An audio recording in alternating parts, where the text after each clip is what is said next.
Before this class, I was pretty risk averse and had no intention of ever being an entrepreneur or creating my own business or anything like that, but I feel a lot more comfortable with that. In lecture 3, we kind of talked about thinking your way through that process, and Dr. Goff gave us the example of students in an art class who were looking at a bowl of fruit and they were tasked with making an art piece out of it. And the students who thought longer about that process actually ended up creating a more artistic or better, more creative piece of art. Who starts with a problem, which we also talked about in class, and then really goes step by step and tries to think of how that's going to be done. People with ego hire people who are dumber than themselves. Bring people into your business, into your projects that can actually help you. I had a friend who was just dying to be an entrepreneur, and his idea was creating a dating app that did double dates instead of single dates. I know that this already exists. There are tons of apps like that, and I think Tinder just released an app setting where you can do double dates. He was gonna try and somehow make it like different and unique than other apps, and it flopped. This to me kind of goes against what we've been learning in class of how creative is it, how doable is it. It was something that wasn't very doable, it wasn't very creative, and it wasn't really in high demand, so of course it wasn't going to be super successful. So that's kind of something I think about when thinking about a creative entrepreneur.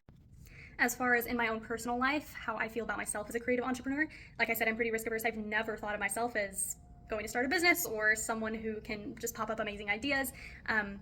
So I think that's actually one of my weaknesses, but I think some of my strengths are that I can drive things. If someone has a good idea, then I can make it happen. I can think of logistics. I am detail oriented. So if that idea is there and I have someone who is smarter than me who can come up with those ideas, then I will absolutely drive it and make it happen. I used to work at Amazon and in their HR department, and a lot of the processes were really old and outdated, and so I didn't come up with completely new processes, but I took those old ones that we were already doing and I improved them to make them better. For the EAO assessment, I got pretty standard average results, my highest being in business self-esteem and business achievement. Lowest was actually in personal control. Basically, it says I would be a little less comfortable with running certain things in my business and being in charge of all aspects of it.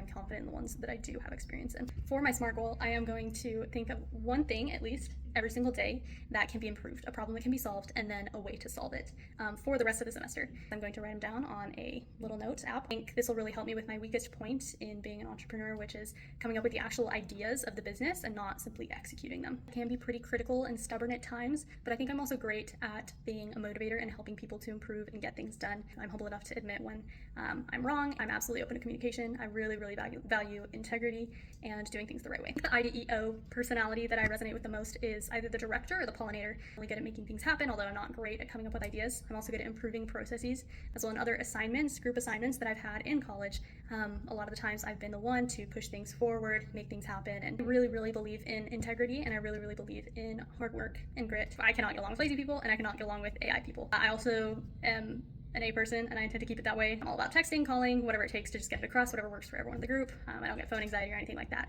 So, yeah.